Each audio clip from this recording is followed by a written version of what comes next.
Salut à tous. Aujourd'hui, on s'attaque au formulaire de physique-chimie.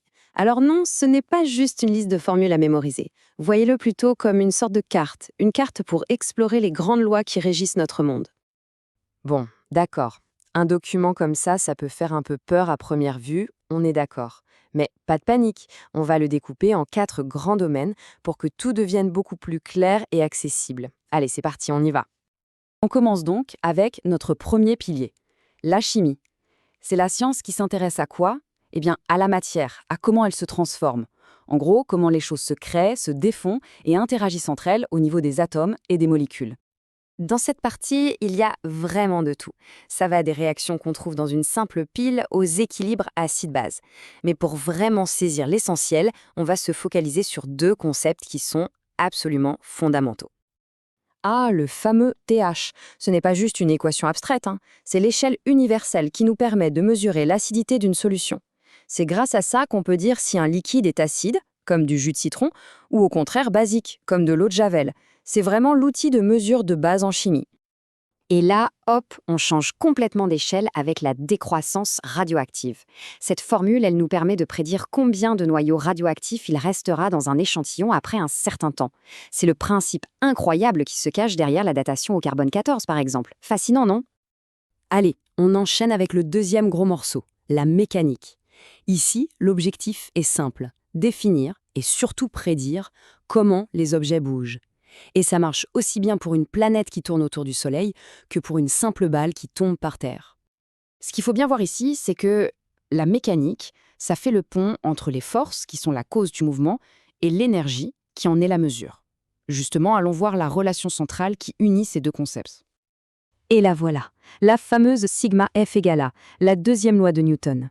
C'est sans doute l'une des équations les plus célèbres de toute la physique. La force, c'est la masse multipliée par l'accélération. C'est la pierre angulaire de toute la mécanique classique. C'est elle qui explique comment un objet se met en mouvement quand on le pousse. Tout part de là.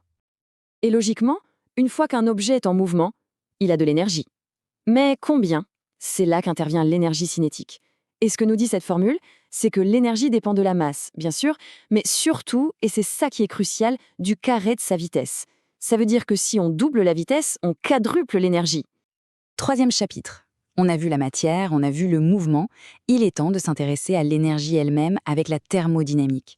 C'est la science de l'énergie sous toutes ses formes, que ce soit la chaleur ou le travail. Elle établit les lois fondamentales qui gouvernent tout ça. En fait, on pourrait voir cette section comme le mode d'emploi de l'énergie. Des gaz qui se dilatent dans un moteur, aux échanges de chaleur entre deux objets, les principes de la thermodynamique sont absolument partout. Ici, on a un grand classique, la loi des gaz parfaits. C'est une relation juste essentielle qui connecte la pression, le volume et la température pour un gaz. C'est un outil incroyablement puissant pour comprendre le comportement de plein de systèmes, de l'atmosphère terrestre à un moteur de voiture. Et là, on touche à quelque chose de profond. Le premier principe de la thermodynamique. L'équation a l'air toute simple, mais l'idée derrière est immense. C'est la conservation de l'énergie. L'énergie interne d'un système ne peut changer que si on lui fournit du travail ou de la chaleur. C'est la fameuse phrase « rien ne se perd, rien ne se crée, tout se transforme ». On arrive à notre quatrième et dernier grand domaine, les ondes et les signaux.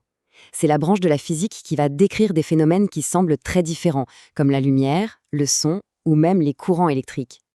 Si on jette un œil rapide, on voit qu'on parle de plein de sujets différents. Mais leurs points communs, ils peuvent tous être décrits par la physique des ondes, qui, en fait, étudie simplement comment une perturbation se propage. Ces deux schémas sont parfaits pour illustrer deux comportements typiques des ondes. D'un côté, la diffraction, c'est cette capacité un peu folle qu'a une onde à contourner un obstacle. De l'autre, les interférences, c'est ce qui se passe quand deux ondes se rencontrent, soit elles s'additionnent et s'amplifient, soit au contraire, elles peuvent s'annuler. Et pour finir, en beauté, une formule qui a littéralement tout changé. E égale H nu. Ça, c'est l'effet photoélectrique. Ce n'est pas juste une formule qui a valu un prix Nobel à Einstein, non, c'est ce qui a ouvert les portes de la mécanique quantique. L'idée que l'énergie d'un grain de lumière, un photon, est directement liée à sa fréquence, c'était tout simplement révolutionnaire. Donc pour résumer, ce formulaire n'a rien d'une liste chaotique. C'est une véritable boîte à outils, parfaitement organisée en 4 grands compartiments. La chimie, pour comprendre comment la matière se transforme, la mécanique, pour les lois du mouvement, la thermodynamique, pour les règles de l'énergie, et les ondes pour tout ce qui est signaux. Alors, pour conclure, une petite question à se poser. Là, maintenant, en regardant autour de soi, quelle formule décrit le mieux ce qui est en train de se passer? L'énergie de la lumière qui arrive à nos yeux?